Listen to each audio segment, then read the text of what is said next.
A friend recently asked if I knew any good tutorials for UV unwrapping in Blender, and since I learned UV unwrapping long ago in Blender 2.47, the answer is of course no. It's much different nowadays, and I have no idea where to find a good resource, so I decided to create my own tutorial. Here you can see I have a mesh character, and I am creating an image in the UV image editor, and I'm going to change its generate type to UV grid. This will create a texture that has lots of checkerboards and X's and O's, and we will be able to see how our mesh or our texture conforms to our mesh. I'm then changing our shading type to single texture, which will place this on the mesh with no lighting information. It's important to not have a light in your scene as well during this. As you can see, if I scale it down, the texture changes. All of the tools that you're familiar with in edit mode are going to be in existence in the UV texture editor. So for instance, I can scale, grab, rotate. I can even specify X and Y as an axis to do it upon. Next question is how to change this ugly start out of UV textures where everything is just a square into a nice looking pelt with limited distortion and an unwrap that matches our texture setup. So the first thing I'm going to do is change into edit mode and select edges with Control Tab. And if you hit W for your specials menu, there's two commands, mark seam and clear seam. This lets you, with an edge selected, mark it, and then that will be something where it's assumed you've made a scissor-like cut along your mesh. And when you unwrap it, it will unwrap along that as if you had cut it. Here you can see I have a seam just around the center of this character and then down along its legs. It's a pretty standard one. I also put one along the horn, I believe. So just as a for instance, let's say we wanted to add a seam going around its center line. First we would want to switch to edge mode, and if we select this cut through its waist with Alt middle mouse click, we can hit W and then have mark seam to make it red, marking a seam, or clear seam to get rid of it. So for instance, you could select everything on your mesh with A and then clear seam. I also have this seam along the horn. It's important to watch out for those sort of glove fingers because they're going to immediately look incorrect when you unwrap.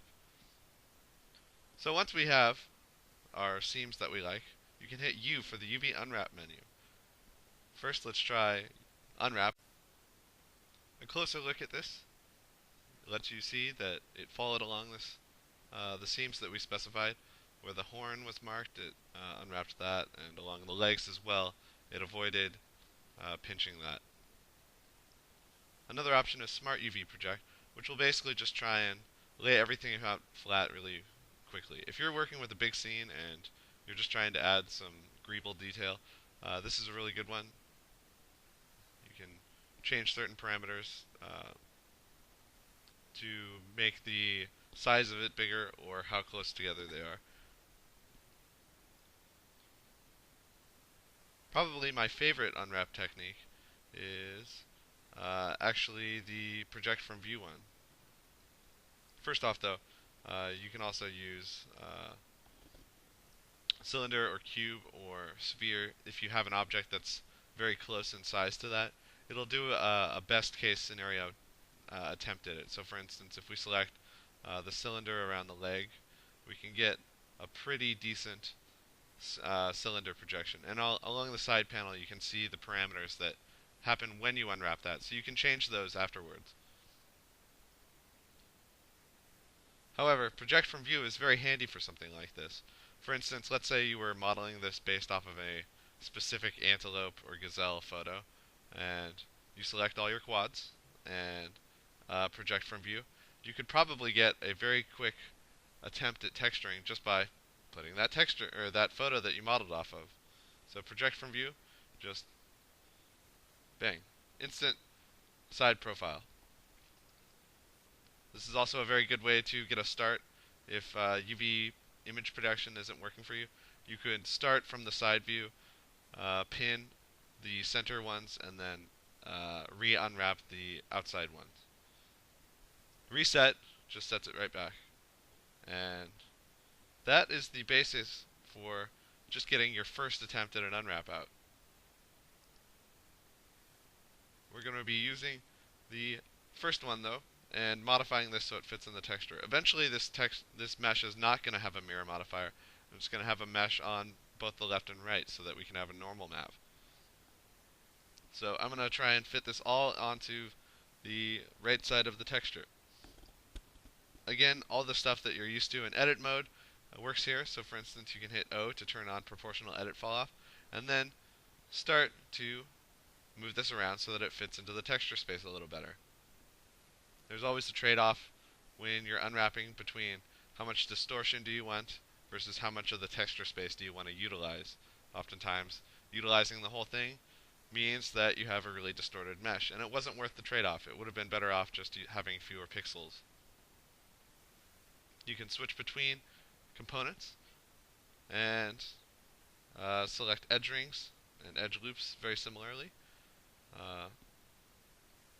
You can also select linked if you have a mesh broken up into multiple parts, or eventually you pull these chunks out from each other. You can hit L to select a linked chunk. A very common tool is the minimize stretch tool, which you can access with Control V, and this will assume that your unwrap has its outer border solidified, and then it will try and stretch those verts that are inside of it to fit inside of it. You can, after using it, use your middle mouse wheel to increase or decrease it, and look in the bottom left-hand corner to see how intense the number is, or even type it in. Another important factor about UV editing is when can you start doing the nitty-gritty of selecting individual faces and moving them around, and really tearing this apart and putting it back together, which, if you've worked with UVs in other programs, it's something that you eventually will have to do. There's a button in the UV image editor which syncs, it's down here on the bottom, and it syncs the selection between edit mode and UV mode. And by turning that off, I was able to pull this face out. You can also pin verts by hitting P and then unpin with Alt P. So for instance, by pulling this face out, it's no longer connected.